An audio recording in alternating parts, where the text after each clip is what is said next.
Bueno,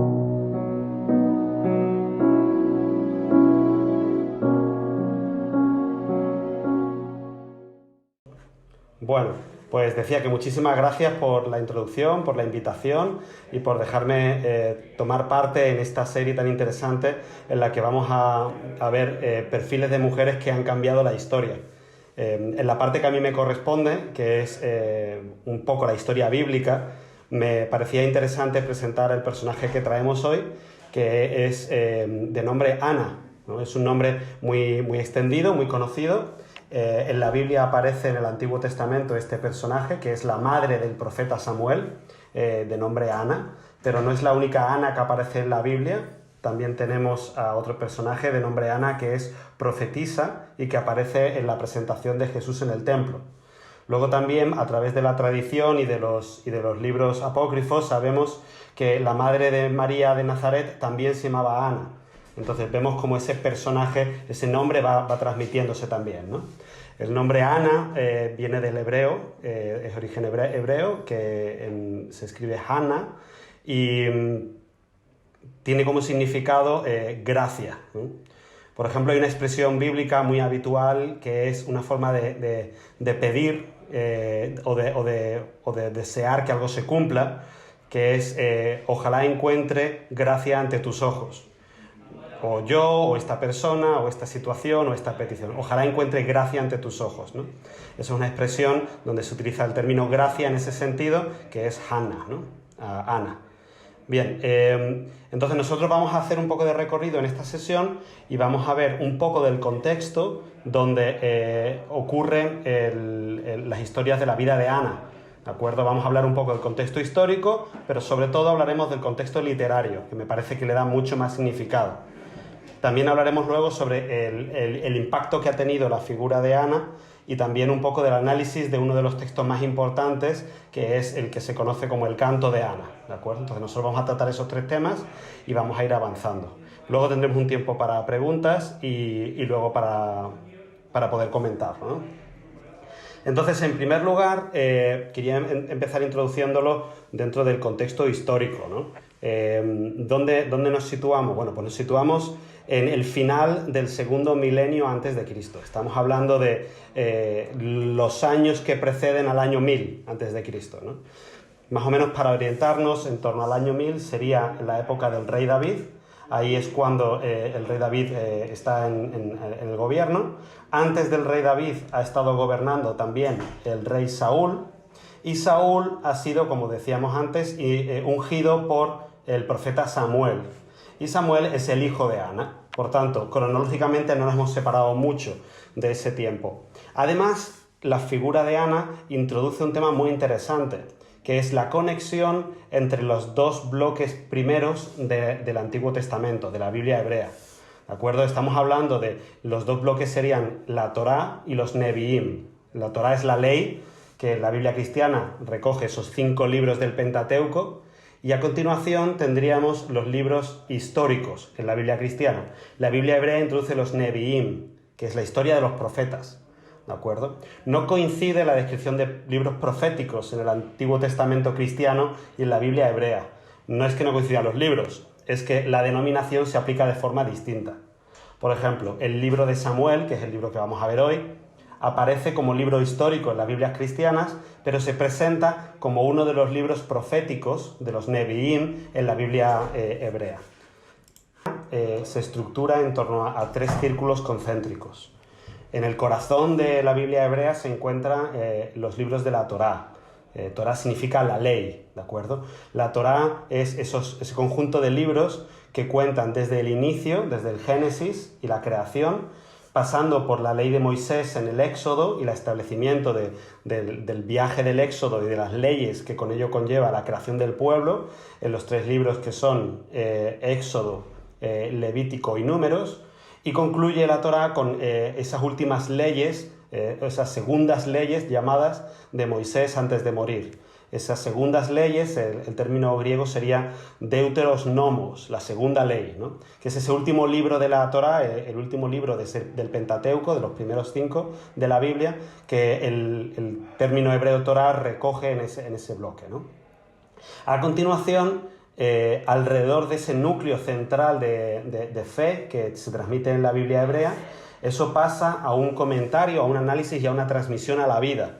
Digamos que el pueblo tiene que vivir según esa ley, y la historia que cuenta eso se reúne en los libros de los Nevi'im, de los profetas, que incluye, como decíamos, algunos libros que en la Biblia cristiana aparecen como libros históricos, como el libro de Josué, el libro de Jueces o el libro de Samuel, como también algunos textualmente, literalmente proféticos, como el libro de Jeremías, el libro de Isaías, esos libros, o el libro de los 12 profetas, ¿no? Esos libros aparecen dentro de los Nevi'im. Y finalmente, la Biblia hebrea entiende que existen otros libros, otros escritos, en hebreo Ketuvim, otros escritos que también pertenecen a la tradición bíblica y que también pertenecen a la revelación del pueblo de Israel, pero que son un poco más difusos. Es interesante esta división en tres partes porque también la encontramos en la época de Jesús. Cuando Jesús dice que Él no viene a anular la ley, Él habla de la ley, los profetas y los otros escritos, o la ley, los profetas y los salmos. Los salmos se encuentran dentro de los Ketuvim. Por tanto, se ve que esa estructura en tres elementos había sido ya cristalizada y coincidía con la comprensión que tenía el propio pueblo judío de sus escrituras, ¿no?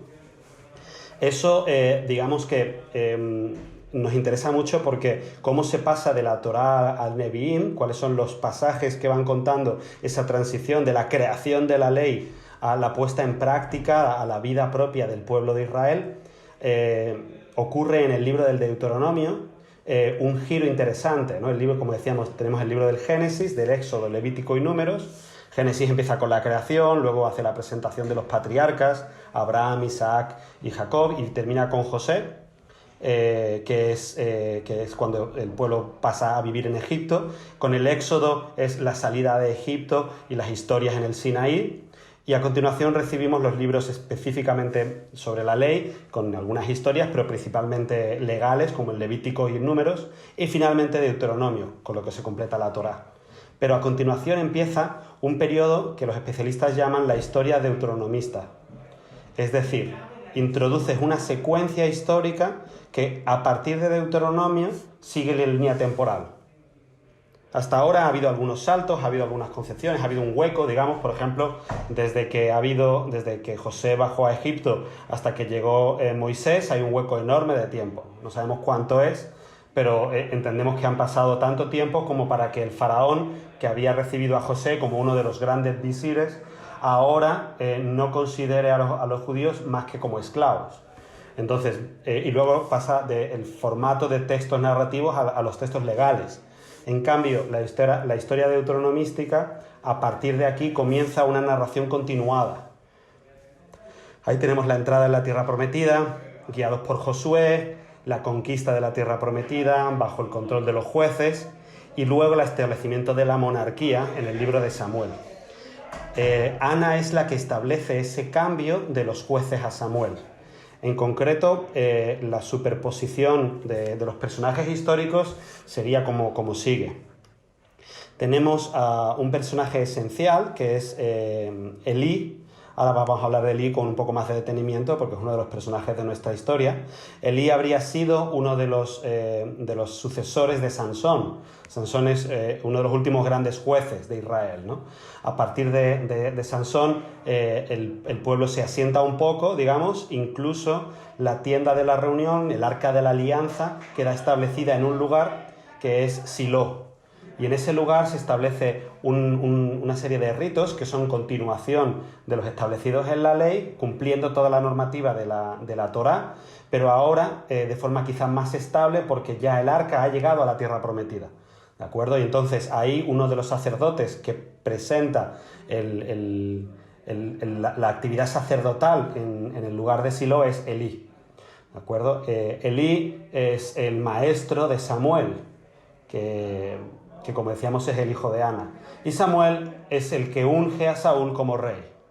Por tanto, en esos 100 años anteriores a la llegada al año 1000, desde poco antes del 1100 y pico hasta poco antes del año 1000, tenemos a estos personajes tan importantes que se van concatenando, y el elemento que hace pasar el poder, digamos, la autoridad de Elí a Samuel es la aparición de Ana y la entrada de Ana en la literatura. De hecho, el libro de Samuel no comienza con la predicación del profeta Samuel, sino con su nacimiento y con toda la oración de Ana, que es en concreto lo que vamos a ver hoy. Entonces, como decía, la persona de Ana consigue presentar una imagen muy interesante que es esencial también como marco para la lectura del libro de Samuel. Me parece también desde el punto de vista literario esencial recordar que cuando uno comienza la lectura de un libro, cuando comenzamos a leer una novela o a leer un libro de historia o un ensayo, establecemos un pacto de lectura con el autor. En cierta medida es un pacto retrasado en el tiempo, no es un pacto inmediato con el autor como dialogando, pero sí que establecemos un acuerdo de lectura. Vamos a establecer desde la primera frase una serie de precomprensiones, una serie de expectativas de la lectura que nos van a permitir encajar el resto de la información.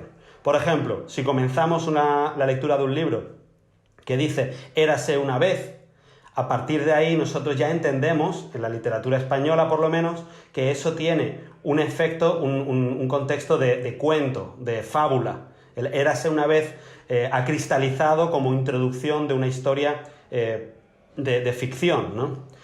También podemos decir la portada de un libro o los títulos y los subtítulos, todo eso ayuda a componer el umbral de lectura, la entrada al pacto de lectura, ¿no? Entonces, si tomamos los libros del profeta Samuel, que aparecen en la Biblia cristiana como 1 Samuel y 2 Samuel, pero también aparece como el rollo del profeta Samuel en la literatura hebrea, vemos que los primeros capítulos están condicionados por la presentación de Ana. La actitud de Ana, lo que ella diga y haga, va a establecer parte de ese acuerdo de lectura. Y por tanto nos interesaba, comentando esto que decíamos de la historia deuteronomista, que a la hora de pasar de los libros de Samuel al resto de los libros históricos, vamos a filtrar a través de la visión, de los ojos de Ana, ¿de acuerdo? Ella va a ser la que nos introduzca en una visión de la ley, que es cómo la ley se aplica en la vida de Israel a través de la monarquía, que es prácticamente lo primero que va a hacer, uno de los pasos importantes que va a hacer Samuel en su actividad, ¿no? Además de la predicación profética. Bien, después de esta introducción histórica, quizá podemos situarlo también un poco geográficamente, ¿no? ¿Dónde estamos situados? Bueno, pues estamos lógicamente en la Tierra Santa, estamos en Oriente Medio. En concreto nos podemos situar en esta franja de tierra que se encuentra entre el río Jordán y el mar Mediterráneo, ¿no? Llamado también en la época el Mar Grande. Aquí tenemos esa división, que en la tradición bíblica se llama, en la franja llamada la tierra de Canaán, digamos, donde estaban los pueblos cananeos. Y encontramos aquí, bueno, pues para situarlo fácilmente, vemos que la costa occidental, la costa del Mediterráneo, es como una línea que va de norte a sur y que tiene un pequeño quiebro. Ese pequeño quiebro es el que constituye el Monte Carmelo. El Monte Carmelo se sitúa justo en esa esquina que sobresale sobre el mar Mediterráneo. Ahí se encuentra la ciudad moderna de Haifa. Y también nos sirve para situar, bueno, pues el escenario, ¿no? A la misma altura, digamos, pero más hacia el este, se encuentra el mar de Galilea, y ahí encuadramos toda la zona de Galilea. Tenemos las dos zonas, la zona principal ocupada por las tribus de Zabulón, Isaacar, Aser y Neftalí, ¿de acuerdo? Esa es la parte norte de la tierra de Canaán. Y luego hacia el sur, descendiendo desde el mar de Galilea, tenemos el río Jordán, que va atravesando todo el valle hasta llegar a desembocar en el Mar Muerto. ¿De acuerdo? El mar de Galilea es un mar de agua dulce, es un mar que recibe el agua de la lluvia de las colinas y de toda la cuenca de a su alrededor, y vierte su agua a través del río Jordán en el mar Mediterráneo, que es un mar salado situado a más de 400 metros por debajo del nivel del mar, y que, digamos, establece una frontera natural entre el borde de la tierra de Canaán y el resto del territorio, ¿no? El desierto de Jordania. En la parte central se encuentra lo que posteriormente, en tiempos de Jesús, recibirá el nombre de Samaria, ¿de acuerdo? Los samaritanos todavía no existen, pero sí existen las tribus de Efraín y Manasés, ¿de acuerdo? Que después de la conquista de la tierra prometida por parte del pueblo de Israel, hacen el reparto y se establecen Manasés y Efraín. Ambos son seguidores, son hijos de José, son los hijos de primogénitos de José, que recibieron una parte en el reparto de la herencia de las tribus de Israel, como si fueran una sola tribu, digamos. José, que era el heredero, decidió no tener él una parte, es decir, no existe una tribu de José en el mapa, sino que pidió a su padre que sus dos hijos recibieran cada uno una parte, ¿no? Esta idea de recibir dos partes es una tradición también semítica muy interesante que reclama una cierta autoridad. Es decir, la persona que en un reparto pide tener dos porciones y cree tener la autoridad para solicitarlo, en el fondo está pidiendo un poder de herencia mayor, un reconocimiento mayor.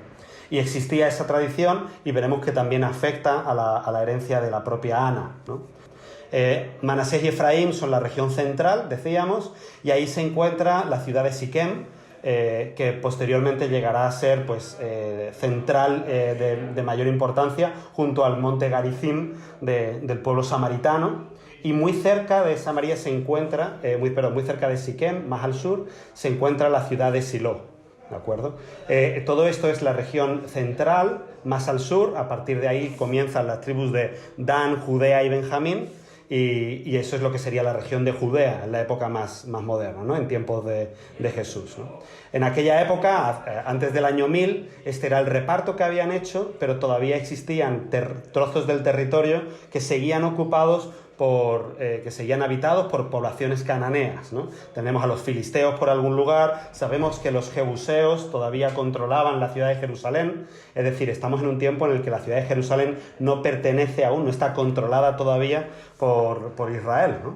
Eso vendrá más adelante, la conquista de Jerusalén por parte del rey David y la consecuente constitución de Jerusalén como capital del reino, ¿no? ¿Cuál era la capital antes de eso? Bueno, pues durante un tiempo sí que la misma Silo fue considerada el lugar de referencia y lugar de peregrinación, porque ahí se encontraba el Arca de la Alianza, ¿no?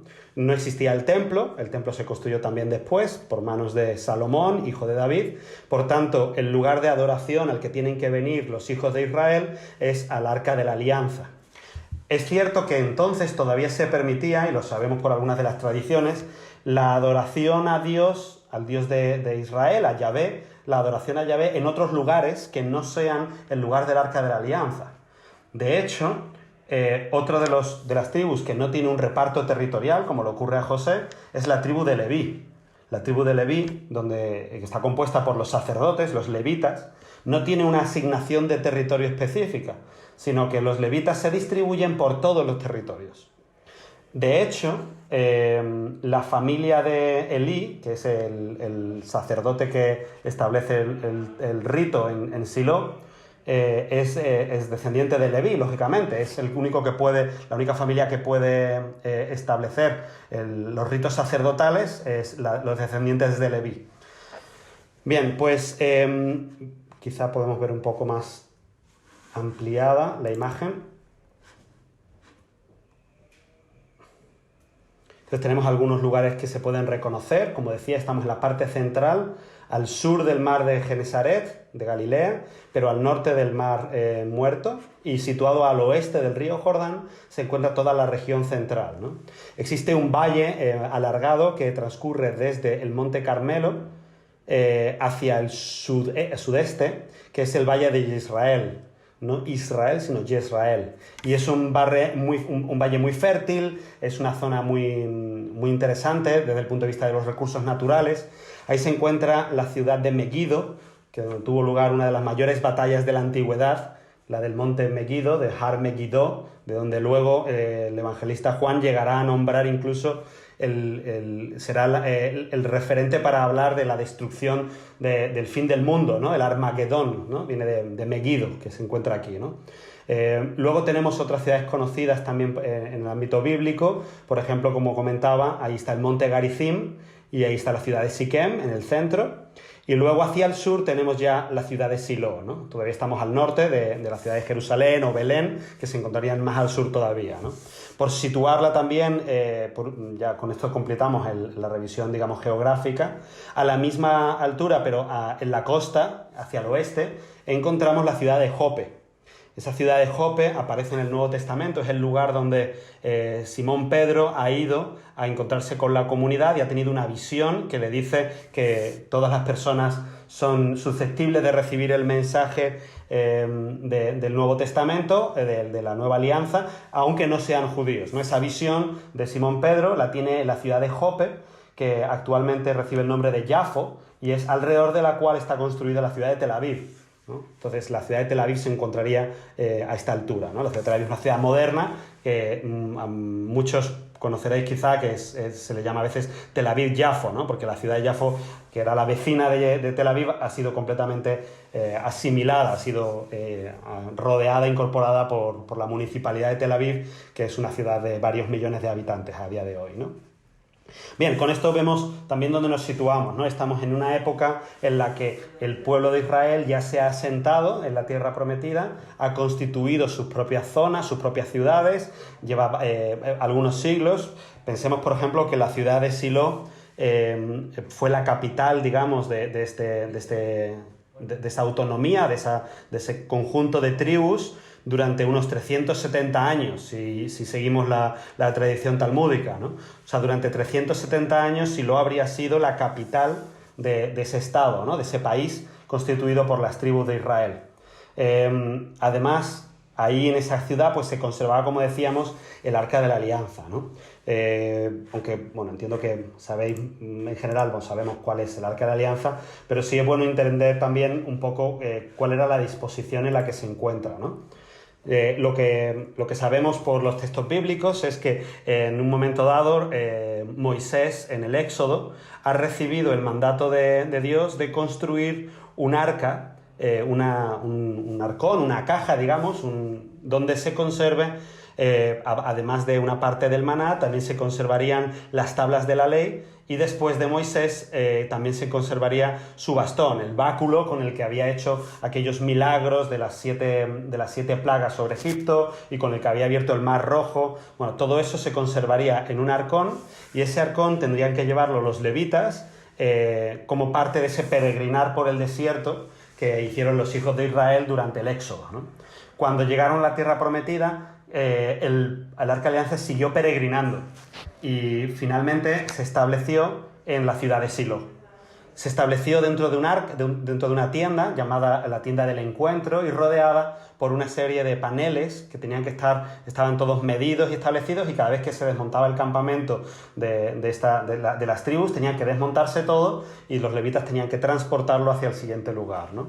Sabemos que en Silo se llegó a establecer también, aunque no es el tema de hoy, pero sí sabemos que posteriormente se llevó, los soldados de Israel decidieron incluirlo, los israelitas decidieron incluirlo como parte del ejército, y entonces el Dios de los ejércitos iba con ellos a la batalla, hasta que finalmente lo perdieron la batalla en una ocasión contra los filisteos, y los filisteos capturaron el arca, ¿no?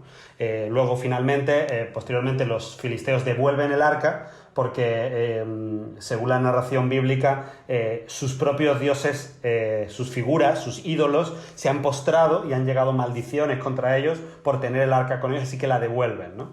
El arca retorna a Israel, retorna a los pueblos de Israel, y en tiempos del rey David, el rey David la lleva también a Jerusalén cuando la conquista, y finalmente su hijo sustituyó esa tienda de tela por un palacio para Dios, donde estaría el arca conservada, que es el templo de Jerusalén. Pero en este tiempo todavía existía la tienda de la reunión, y los sacerdotes, los levitas encargados, tenían la misión de celebrar los distintos ritos y las distintas tradiciones allí, ¿no? ¿Cómo se dispone en su interior esta tienda, ¿no? Permitidme que os muestre este gráfico. En el interior tenemos algunos elementos. Se divide en dos áreas que posteriormente el templo también reproduciría. Un lugar donde se encuentra la menorá, el candelabro de 7 brazos, donde se encuentra también el lugar para el incienso y la mesa de los panes de la proposición, donde se conservan los panes. y dividido por una tela, dividido por un velo. Al otro lado se encuentra conservada el Arca de la Alianza. El Arca de la Alianza tiene las dimensiones, las proporciones y las formas establecidas por la ley de Moisés, dada por Dios al pueblo de Israel, según la narración bíblica, y tiene esas figuras de querubines con las alas extendidas situadas sobre ella, ¿no? Es una imagen que probablemente hemos visto, ha sido reproducida en el arte, en la historia del cine y bueno, pues aquí, alrededor de esta imagen, de este lugar, se constituía toda la celebración litúrgica del pueblo de Israel, ¿no? Ahí tenían que tener lugar los sacrificios de holocausto, los sacrificios de reconciliación, el corbán, o sea, todas las tradiciones litúrgicas judías corrían a cargo de eso. Y tradicionalmente, los judíos practicantes, los israelitas de fe, tenían que acudir a este lugar para presentar frecuentemente sus sacrificios, ¿no? Para el sacrificio de purificación, ¿no? Como ocurre con el Yom Kippur, por ejemplo, ¿no? Y es en ese escenario, en el de un día de viaje de purificación, un día de viaje de presentación de ofrendas, donde se contextualiza el texto que quería presentaros, ¿no? Se trata del comienzo, como decía, del libro de Samuel, y es el primer capítulo del libro de Samuel. Entonces es el primer libro de Samuel, no vamos a leerlo todo, lógicamente, pero sí quería ver cómo comienza, ¿no? Digamos que hemos terminado el libro de los jueces, Sansón ya ha muerto y los jueces ya han pasado, digamos, a una nueva época, y ya Elí se encuentra como sacerdote en el templo de Silo. Creo que hemos contextualizado todo esto ya. Y dice así: hubo un hombre de Ramataim, sufita, de la montaña de Efraín, que se llamaba Elcaná, hijo de Jorahán, hijo de Elijú, hijo de Tohu, hijo de Suf, efraimita. Bueno, pues nos presenta un personaje llamado Elcaná, que tiene toda una genealogía también presentada, y continúa así. Tenía dos mujeres, una se llamaba Ana y la otra Peniná. Peniná tenía hijos, pero Ana no los tenía. ¿De acuerdo?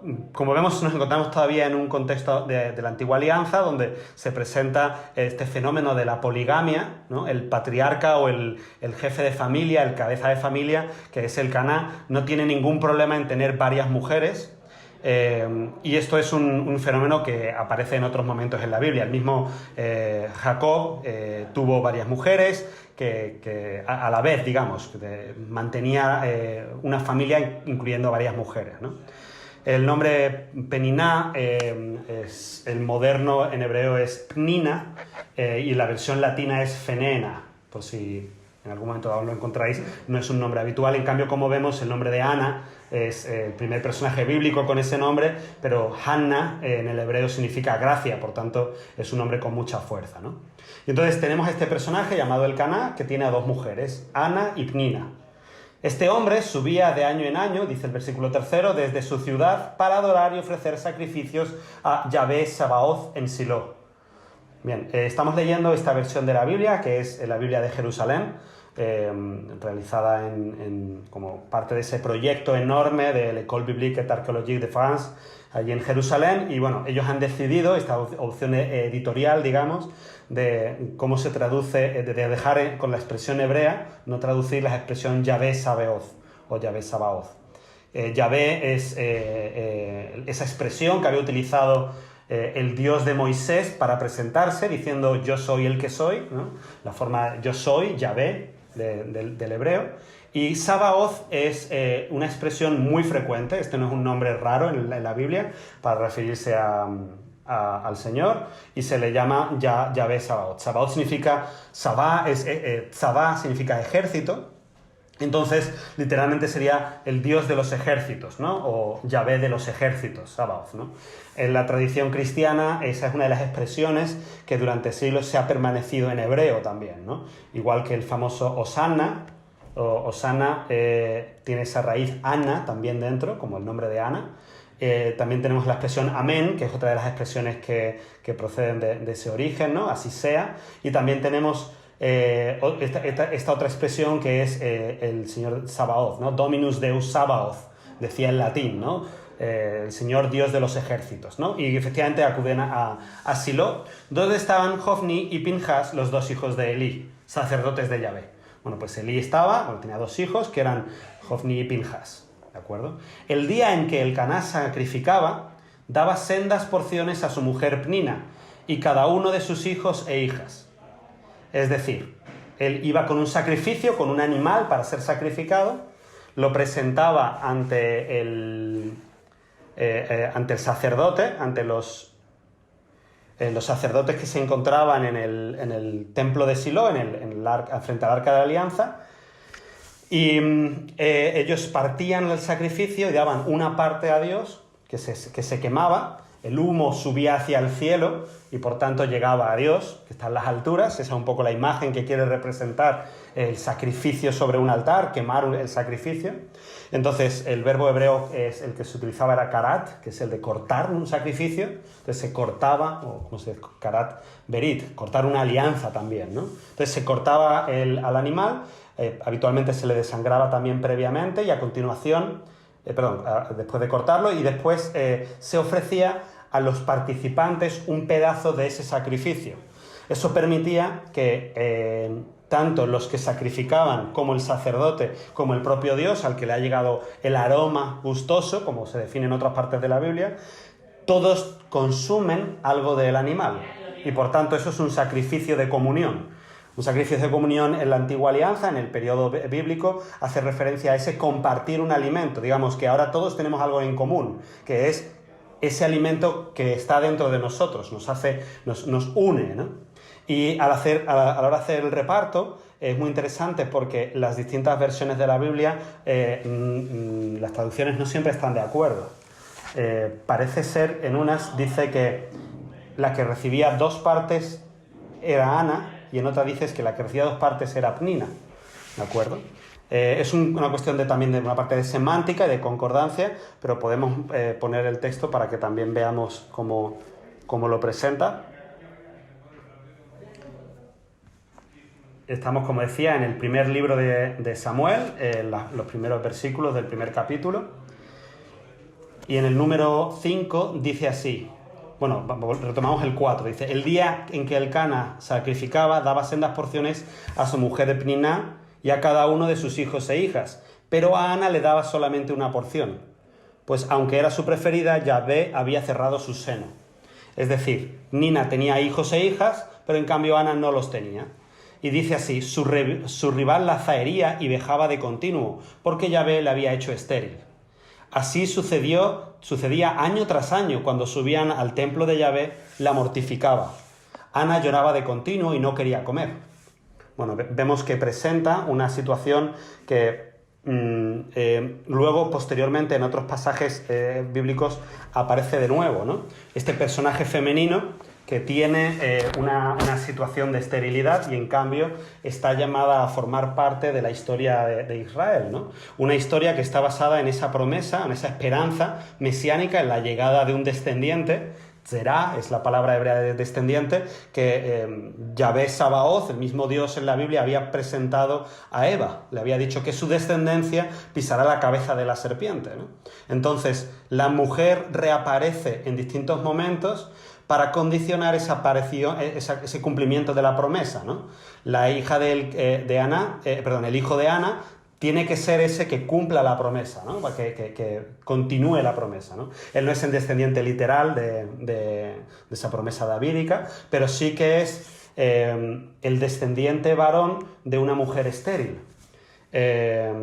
¿Cómo ocurre eso? Bueno, no vamos a seguir leyendo todo el texto, pero en ese momento ella se marcha a rezar delante del tabernáculo, a rezar delante del Señor, y Elcaná le dice, bueno, tienes que comer, su marido le anima, pero ella está muy triste porque ve que ella no puede cumplir su misión de ser madre de la descendencia de Israel, ¿no? También entendemos, bueno, es una situación cultural muy, muy específica, pero también muy extendida en la época, donde la situación de la mujer socialmente estaba condicionada claramente por su capacidad de generar hijos, ¿no? Esa capacidad que tiene Pnina de zaherirla, de insultarla, está basada literalmente en que ella puede tener hijos y Ana no. Entonces vemos esa tensión que se genera, ¿no? Y ahí también la reacción de Ana es muy interesante. Ella no cuestiona esa parte de la misión, es una parte que culturalmente está asimilada, igual que ocurre con la poligamia, es una cuestión asimilada, no se discute, pero en cambio se discute si Dios va a cumplir o no su promesa, ¿no? Si va a ser fiel y si pedirle a Dios tiene algún fruto, ¿no? Entonces ella acude a rezar ante el Arca de la Alianza, en el templo, y entonces ocurre una escena muy interesante. Ella estaba llorando y estaba hablando con el Señor, pero estaba haciendo oración, estaba hablando, moviendo los labios, pero en voz baja. Estaba como moviendo la boca, pero sin producir sonido, que puede ser una forma habitual. Algunos a lo mejor quizá nos pasa a veces, ¿no? Que estamos o hablando solos o pensando y estamos meditando quizá, pero estamos moviendo la boca, pero no estamos hablando, ¿no? Entonces, la escena que contempla Elí, que es el sacerdote, es una mujer que está como hablando sola y piensa que está emborrachada, que está borracha, ¿no? Entonces le dice, mujer, ¿qué haces aquí? Márchate, no son horas estas de estar bebidos. Y ella le dice, no, si no estoy borracha, no he bebido alcohol, no, pero resulta que estoy aquí rezando a Dios porque requiero de Él que me haga un milagro, ¿no? Me ha cerrado el vientre, no soy estéril, no puedo tener hijos y yo quiero que me haga el milagro de tener un hijo, ¿no? Y entonces Elí le dice, márchate porque Dios lo va a cumplir, ¿no? Esa una de las cosas que tiene esa visión profética. Y Ana se fía de él, se marcha y efectivamente cuenta la Biblia que concibe y tiene un hijo y ella le dice que le había prometido a Yahvé que si ella tenía un hijo lo entregaría. Entregar a un hijo, ¿qué significa? ¿No? ¿Qué significa entregar a un hijo? Existen diversas tradiciones interesantes aquí, ¿no? Por ejemplo, desde las 7 plagas de Egipto existe una sensación, una percepción del pueblo judío de que sus primogénitos son una deuda con Dios. Digamos que la última plaga es el envío que hace Dios del ángel de la muerte para exterminar a todos los primogénitos de los egipcios, tanto de personas como de animales, ¿no? No vamos a entrar ahora en la cuestión histórica y cultural que eso supone, pero el mensaje es claro. El primogénito, Dios lo puede reclamar. Eso aparece también en Abraham, que le reclama a su hijo Isaac y tiene que hacer esa entrega. Aparece de nuevo con ese ángel exterminador en las 7 plagas y aparece de nuevo constantemente en la idea de que el primogénito es debido a Dios, se lo tengo que dar, ¿no? Hasta tal punto que existe esa obligación de ir con el primogénito a presentarlo al templo y pagar un rescate. Es decir, yo acepto que el primogénito tiene que ser entregado a Dios, pero también sé que si hago un sacrificio por él, me lo puedo llevar. Es lo que en latín se llamaría la redemptio, ¿no? Emptior es la compra, ¿no? Y la redemptio es el de recomprar algo, o sea, como comprar algo que te debía dar. Entonces, en vez de darte esa deuda, te doy el dinero que corresponde, o hago un sacrificio que tenga ese valor. Y entonces ahí se compone, por ejemplo, en la vida de Jesús de Nazaret, sabemos que por los evangelios que María y José llevaron a su hijo, como era el primogénito, lo llevaron al templo y ofrecieron lo que era debido, que a los pobres, como ellos eran pobres, pues se les permitía pues simplemente un sacrificio que era entregar unas palomas, ¿no? Unas tórtolas, ¿no? En cambio, Ana hace ese sacrificio y dice, no, yo no lo voy a rescatar, yo lo voy a entregar, lo voy a dejar al servicio del templo. Eso supone que él va a estar constantemente al servicio y a la misión de lo que Dios necesite, y en concreto, como se ha encontrado con este personaje tan relevante, con la personalidad de Elí, pues lo que le dice es, al año siguiente, cuando nace, Ana lo trae y lo entrega. Además, la otra tradición muy interesante es la del nazareo. El nazareo, que no nazareno, es la tradición que consiste en que el hijo primogénito o alguno de los hijos que se ha entregado a Dios no se le corta el pelo, se le deja crecer el pelo como símbolo de sumisión, y además tiene también una característica, que tiene que vivir una santidad especial, tiene que vivir una piedad especial y tiene que vivir también una abstinencia del alcohol, por ejemplo, ¿no?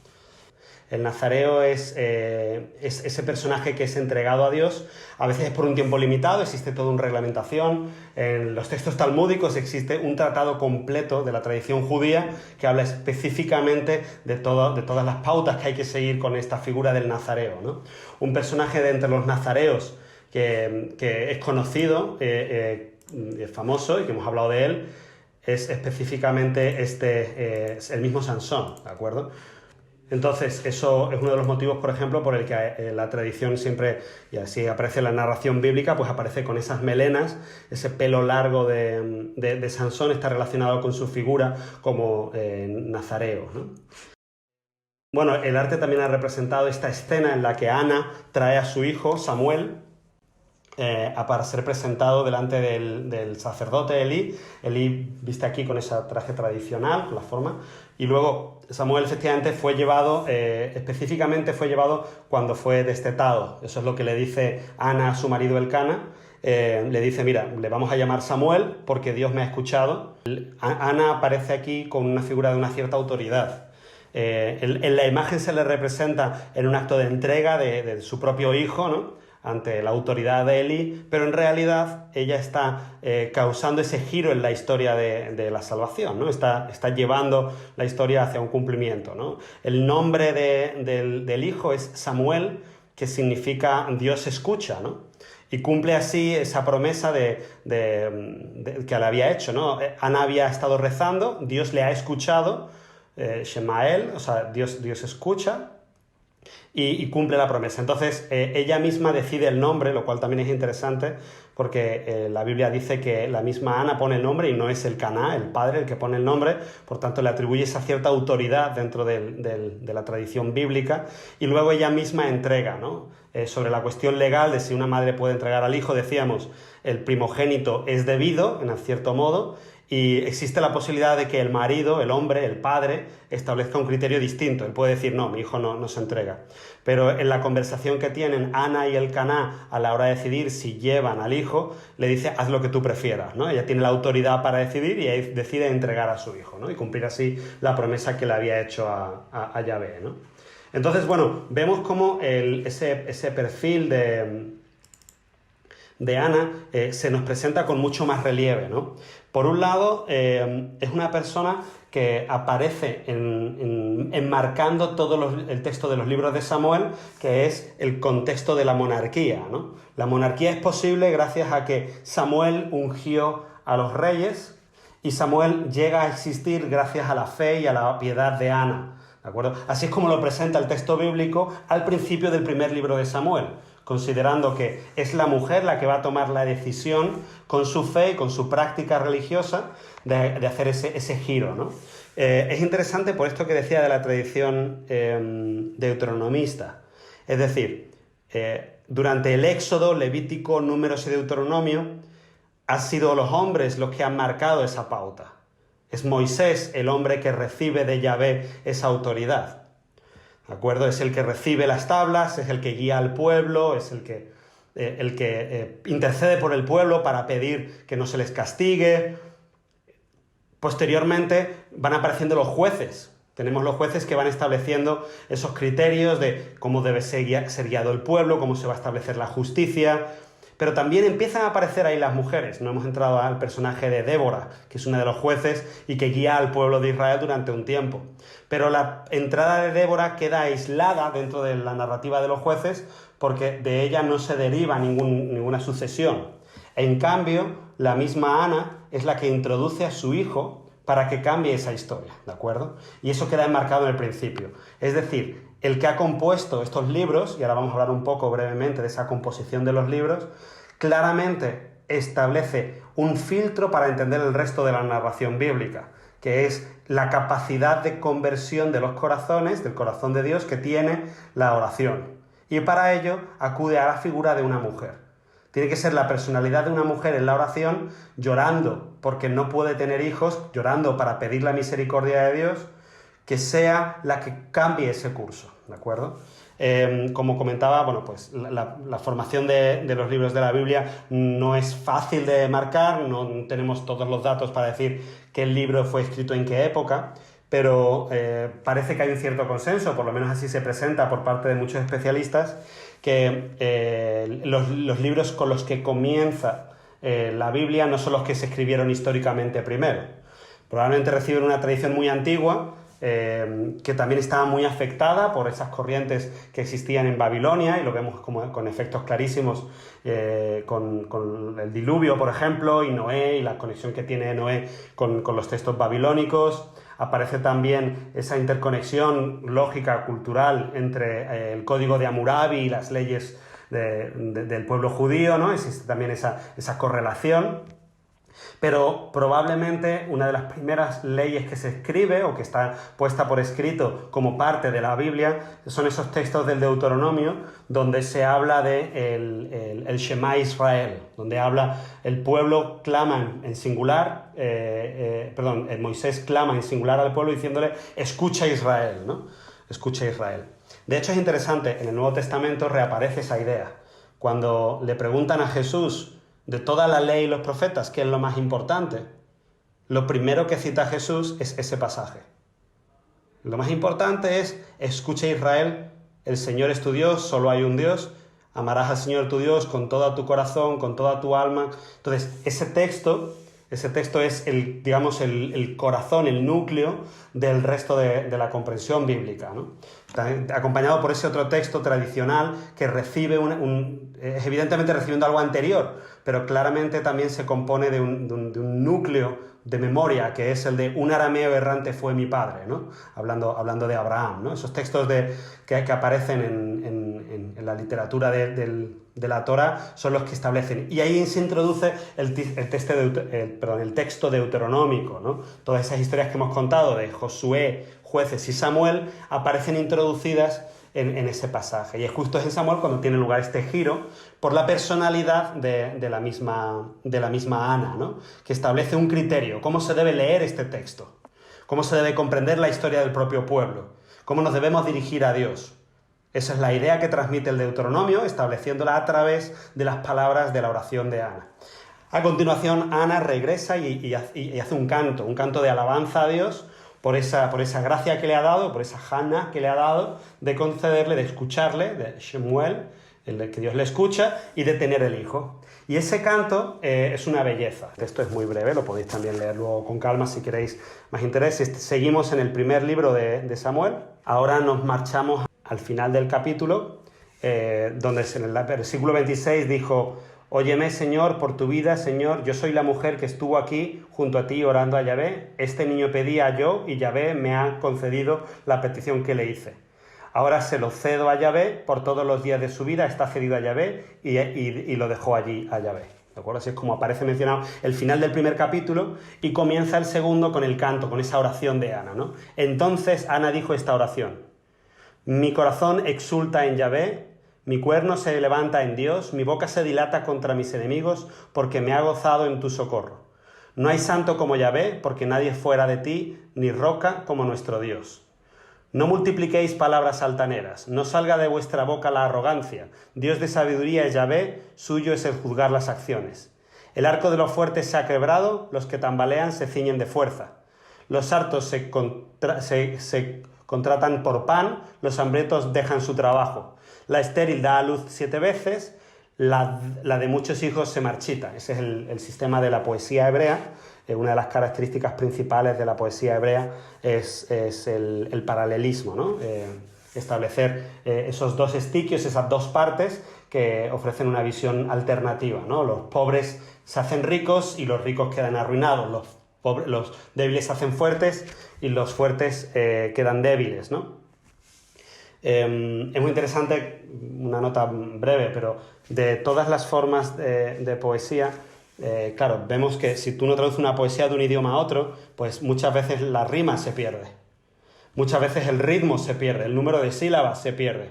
El número de estrofas es difícil de mantener. Si uno tiene que decidir uno, si quiere ser fiel a la letra, aunque no quede bello, si lo convierte en poesía, entonces no es tan detallado como el original. Eso pasa en cualquier idioma, ¿no? Al traducir una poesía del español al inglés o del italiano al español. Uno de los fenómenos, de los recursos literarios que mejor se traduce de un idioma a otro es el paralelismo. Porque, como es sobre todo en el caso de ¿no? Es un paralelismo de ideas, al traducirlo sigue produciendo el mismo efecto. Y así es como también nos ha llegado, ¿no? Y esto es muy interesante porque este texto tiene una relación intrínseca y enorme con un texto del Nuevo Testamento que es el Magnificat de María. El canto de María que da la gloria a Dios, Magnificat anima mea Dominus, ¿no? Da mi... ¿cómo se podría traducir? Es grande... mi alma agradece al Señor o se magnifica mi alma por ese don de Dios, ¿no? Magnificat anima mea Dominum, ¿no? Y existe una relación directa entre esos dos textos, ¿no? Con independencia, digamos, de la discusión histórica sobre el Magnificat, está escrito original en griego, por tanto algunos dicen, bueno, pues quizá María nunca dijo esas palabras, o sí las dijo, o es una forma literaria de expresar una idea que la Virgen había transmitido y que el evangelista copia. Bueno, con independencia de ese aspecto, es interesante ver cómo la Iglesia primitiva, el cristianismo, hace suya esa idea de Ana. Es decir, la Iglesia primitiva consideraba que esa expresión de María representaba su fe. Por tanto, los primeros cristianos tienen como núcleo de entrada también en el Nuevo Testamento una expresión de la intervención de Dios, el hijo de una mujer que era virgen y que empieza a ser madre y da gloria a Dios por serlo. Como ves, ese patrón que aparece en la historia de Ana con su hijo Samuel, también aparece en la historia de María y Jesús, ¿no? Entonces, bueno, vemos ahí esa reutilización de las figuras literarias y también de los motivos que se retoma el Nuevo Testamento y que el cristianismo primitivo hace suyo, ¿no? Muchas de las discusiones posteriores dentro del cristianismo sobre la relación con la Virgen María vienen condicionados porque el cristianismo primitivo glorificaba, quizás esa es la forma de glorifica mi alma a Dios mi Salvador, ¿no? Y también dice, en mí serán benditas todas las generaciones, ¿no? Me llamarán grande, dice la Virgen María. Entonces, claro, está utilizando justo la figura de esa humildad, que es una de las claves de la interpretación que tiene ese canto, de reconocer Dios es capaz de cualquier cosa aunque yo no tenga el poder, y los que éramos pobres y débiles y ahora somos fuertes y ricos, y los que éramos estériles tenemos muchos hijos, ¿no? La historia de Ana se concluye en el capítulo 2 del libro de Samuel. Posteriormente ya no vuelve a aparecer, y en ese capítulo 2 comenta que tuvo más hijos e hijas después de haber entregado a Samuel al templo, a la adoración del lugar santo de Silo, y que fue feliz con su marido, Elcaná, y que ya Pnina pues no tenía nada que decirle, ¿no? Entonces vemos que, aunque está, digamos, muy enmarcado dentro de un contexto cultural e histórico específico, que acepta la poligamia, que exige que la mujer no puede ser estéril porque eso es como una maldición, dentro de ese contexto se presenta a una figura que de una forma sutil, pero muy eficiente, reconduce dónde está la autoridad, ¿no? La madre tiene una figura esencial en esa tradición judía, ¿no? A través de la mujer se va a introducir también en la tradición judía una serie de fenómenos de quién es el monarca, ¿no? O quién es el profeta, quién va a ser. Y sobre eso hablaremos en otros encuentros. Si tenemos la oportunidad, queremos hablar también de Ruth, queremos hablar también de otros personajes bíblicos, hasta llegar a los del Nuevo Testamento, que son mujeres que han marcado esa diferencia, ¿no? Ese concepto de autoridad a través de la sutileza, a través de una forma mucho más menos impositiva, pero en cambio que da un ejemplo de vida para seguir dentro del mismo texto bíblico, ¿no? Entonces, bueno, esto ha sido un poco la presentación de Ana. Creo que con esto hemos introducido los temas esenciales. Lógicamente daría para hablar muchísimo más de la cuestión bíblica, de la cuestión de composición, de la parte literaria, pero me parece que hemos tocado estos temas esenciales, ¿no? de la relación sobre esta personalidad que era Ana.